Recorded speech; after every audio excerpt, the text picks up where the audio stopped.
Is a requirement for assignment number 4 are 2 images. They can be URLs, so you don't have to do them this way, but if you have a particular image, whether it's of yourself or of your pets or an image that you took that you want to be in your site without having to like put it somewhere on the public internet, that is what the public folder in your roots will be doing. Okay? So if we look on Thursday, you're going to notice that the resources and the PowerPoint are a little light today, so I appreciate your patience with me because it's been, don't know if you can tell, a really busy day, busy and hard day so far. But nevertheless, one of the expectations is to show up and bring our best, which is what we're going to do for local images real quick. You can see 4th period's example here. The PowerPoint is not done, so you can come back to this later when it is more done if you need the notes. But for now, use the video as the main source of teacher notes, okay? What we're going to do, the images that I've shown you so far are web-based images, okay? So if you've got popcorn or whatever, the bowling or cricket or whatever type thing you're doing over there, close it, please. Snake as well. What I showed you with the URLs are online images. Those are ones that are already stored on a server somewhere and accessible for us because we just need their URL as our source, right? Source is the SRC part. And URL is Universal Resource Locator. It is our thing at the top right here. And I accidentally clicked on YouTube, which I'm not going to do right now. For local images, for images off your phone, for images off of your cameras, your digicams, your professional photography setups, your Polaroids, what have you, you want to put those in the public folder on your page. So what I'm going to use as an example is Unsplash, because I know none of us have our phones on us at the moment.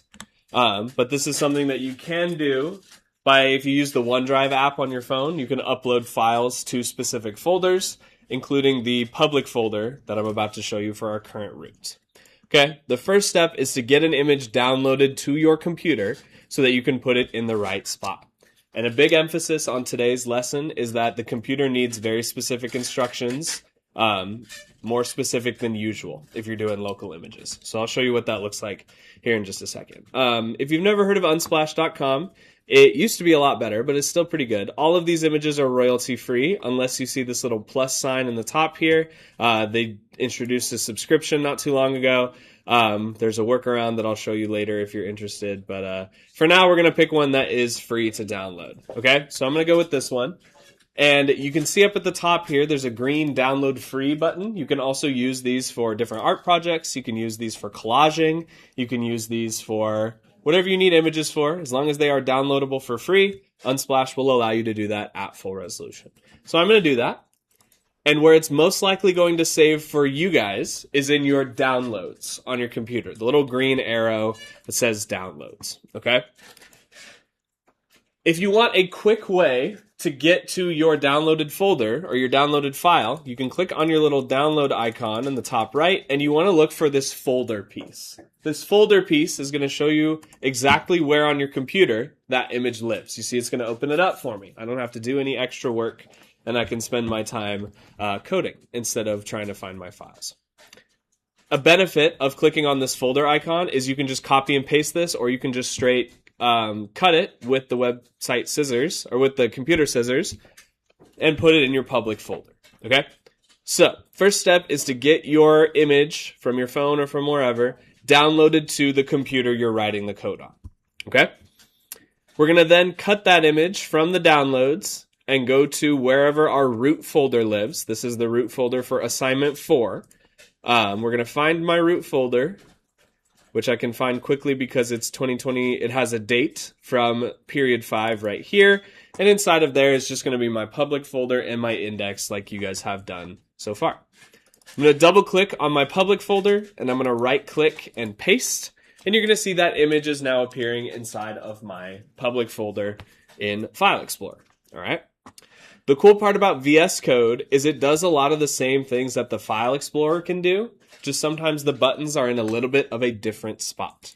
So if I open up VS Code, and then I go to open your folder, because this is currently 4th period's folder, this is a good example of if you accidentally closed your folder, or if yours doesn't look right, if yours doesn't look like mine does, you go to File, you go Open Folder, 5th option right here, and you want to find your specific root. So 5th periods is right here, from the 24th, 5th period, A4 practice. I'm going to click on that once, then select folder, and you're going to see that now there is this JPEG underneath my public umbrella over here on the right in the Explorer that says Valentine and blah, blah, a bunch of File Explorer stuff, right? Okay, you have two choices. Your first choice is to either rename your image so that it's easier to type out. This is where the things get extremely specific. You have to type out the exact name of your image. Or you make sure that everything lives inside of public correctly, because then once you click public, or once you do the thing that I'll show you, it will show you everything inside of that public folder.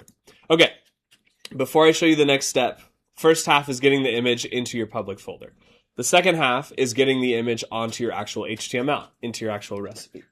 Remember, you want to think of your root folder as like an entire kitchen, or almost like a binder, like a journal. Inside of this binder has every thing that the website needs to function, just like inside of your other binders, you have everything you need to succeed in the class, or to keep all the knowledge, right? Because these are in specific binders, and our computer can't read our minds and doesn't know where it wants us to, or where we want it to look, we need to tell it which folder to look in. And that's literal, because we're going to type out public inside of our SRC. So we start an image like normal, if you're doing the local version, with a shift comma IMG. You don't have to close it yet. You can add the SRC right in immediately, then hit enter. And instead of pasting a URL, or instead of right-clicking copy link inside of your File Explorer, I see that really commonly with students, what we're going to do inside the quotes is type the word public. And I want you to pay attention to what pops up once I do that. And I misspelled it, of course. I misspelled it again. There we go. So once you spell out the exact file or the exact name of your folder, you're going to see it appear followed by a slash. In computer speak, in generally most code, especially file management code, a slash means a different folder, or a slash means a different stop along the journey of wherever we're trying to send our computer to fetch something. This is a fetch quest. We're telling our computer, go. You throw the tennis ball really far. Go get the image. Go get the image, computer, and then it's going to run after it. You just need to tell it where to run. Okay? And you do that by folder name slash.